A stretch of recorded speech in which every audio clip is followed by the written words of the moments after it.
Arsenal have just defeated Luton 2-0 at home. Not exactly a game for the ages, for the record books. In fact, the second half I may have drifted off a little bit towards the end. But that was because the Arsenal did get the job done in the first half. 2-0 victory. And a few interesting things about this game, even though it wasn't the most exciting game to watch per se. So what I thought was most exciting about this game was the lineup.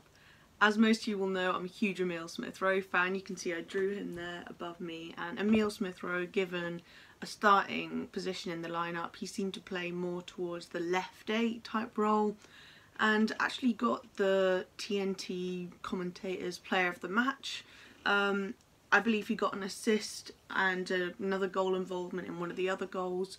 No goal yet for Emile, which is frustrating. I want him to score so badly, but I thought he played really well. It took him a minute or two to get into the game, was a bit ball shy I thought, and that's to be expected having had so long out the team. But he did really well. He was by no means a huge step down from what we normally see with the team, so I just love that MIKEL did that, and I was surprised by it. I didn't think, I'm more used to MIKEL being a bit more conservative with the team selections, but it was really nice to see in this game, obviously Emile Smith-Rowe coming in, Reiss Nelson. In the central midfield we had Thomas Partey, Zinchenko made a return as well. So no Declan Rice, no Saka, no Martinelli. We got Trossard as well starting, so it was loads of rotation, and that's what I've been calling for all season. You can go and watch my quarterly season review, and I've just been begging MIKEL to rotate the squad more, because we'll need these players towards the end of the season, and that time is now. And I've, well, 9 games to go, and I'm finally seeing the rotation that I want. But, you know, it's really, really positive for me, and although the team was so heavily rotated, they did manage to get the job done. 2 goals in the first half and then see it out in the second half. It does worry me a little bit about, could we have made more of a dent in our goal difference, because it might come down to that at the end of the season. But, you know, at least we rested a few of our key players. We've got Brighton, then Bayern Munich, so perhaps getting our players rejuvenated, ready for those big matches was more important than really putting a dent in the goal difference. Currently we have 8 more goal difference than Liverpool, but they're playing Sheffield United tomorrow. They could score like 7-0 or something like that, so we've got to keep an eye on that. But we got the job done. Convincing home win. Some really good performances. I thought Emile did well. Odegaard was playing like 12 positions in one. I feel like every single bit of gameplay he's involved, whether or not he does give the ball away sometimes.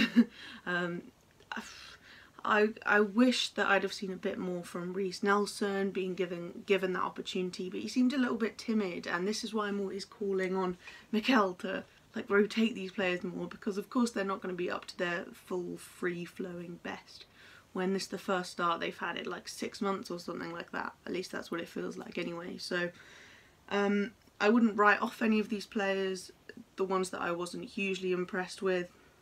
Of course not. They just need time to build their confidence, which they're not necessarily getting, being such kind of sidelined roles that they are at the moment. But I loved to see it. I won't complain. I loved to see the rotation. I was so excited about the team lineup.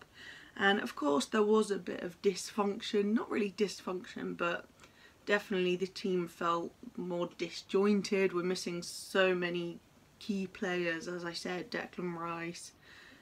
Was Gabriel Jesus playing? I can't remember now, but Declan Rice is a huge centre point of our midfield, and it did seem a little bit more bitty. There were bits of miscommunication. I remember at one point Odegaard just passing it where he expected someone to be, and Emile Smith-Rowe was slightly somewhere else. So just little things like that. Not quite as in sync, which is just what you'd expect having such a different midfield especially. Yeah, it was basically Thomas Partey with Zinchenko coming in to help him out, something we haven't seen for ages. But I thought Thomas Partey did really well too.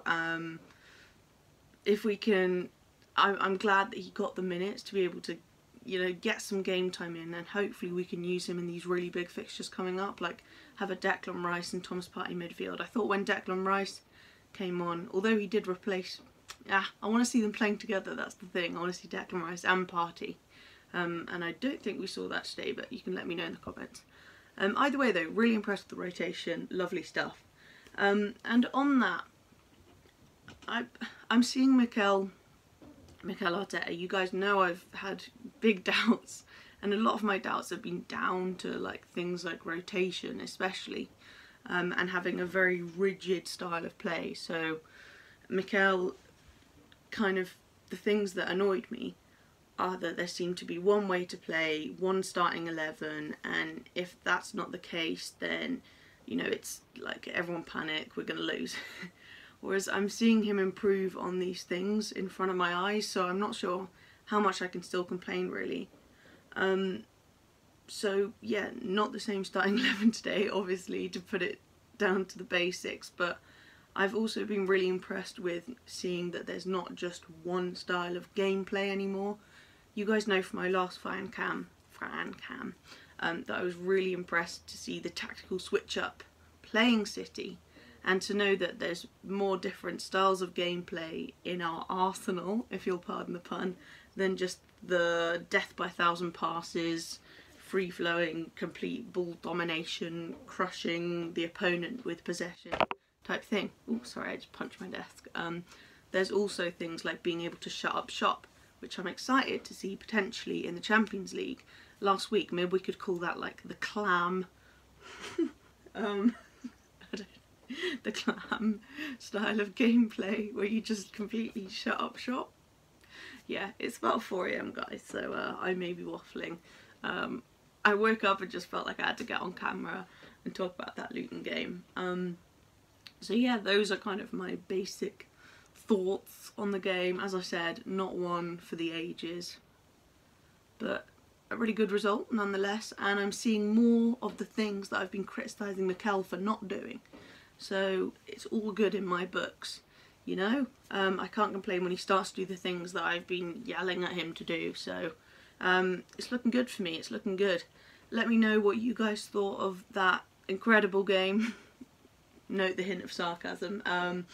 But yeah, it's a shame as well. I felt a bit guilty because I really like Luton and I want them to stay up. For Luton, I'd have expected a bit more. I was arguing at the beginning of the game, like, nah, like Luton won't play like this all game. We'll see some guts, we'll see some bravado, you know, we'll see some fight. And it felt like they had kind of rolled over a little bit and just didn't want to get hammered. I would have liked to have seen a bit more from Luton in terms of, I don't know, just oomph, you know, fighting spirit, which is what I'm used to seeing from them. But to be honest, for them, 2-0's a really good result. They probably just didn't want to get battered, and you can't blame them really, can you? But yeah, it's crunch time for Luton. I hope to see a bit more. I want them to stay up, you know. I think they've got the guts and stuff, and I was disappointed not to see that so much today. I'll see you soon. Big game, Brighton at the weekend. Glad a few of our key players are rested.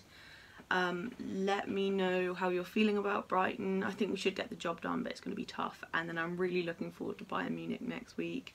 This is the crunch time in the season, and if we just need to worry about getting our job done as Arsenal. I'll be pleased if we put a good account of ourselves till the end of the season. I'm not going to have us bottling results, you know, and then bottling the league again. I think as long as Arsenal sort out our side of the fence, is that a phrase? As long as we hold up a good account of ourselves and don't bottle it, then I'll be really happy, and then we'll see where that puts us. As long as we get our job done, then we'll leave it to Man City and Liverpool to deal with that pressure. So exciting, it's crunch time. Hopefully we will get back to some more live streams soon. As you know, things have been just super hectic for me at the moment, but I appreciated the warm welcome back to YouTube so much. Honestly, I was so worried to come back because it had been so long, so I thought like everyone would have just forgotten about me, and it was so nice to see some familiar faces. Thank you so much for the warm welcome back. As I said, hopefully we'll be back to live stream soon, but Hopefully you enjoyed the fan cam. It's been really nice to see some of you all, as I said. Thank you for watching, and I'll see you for the next one.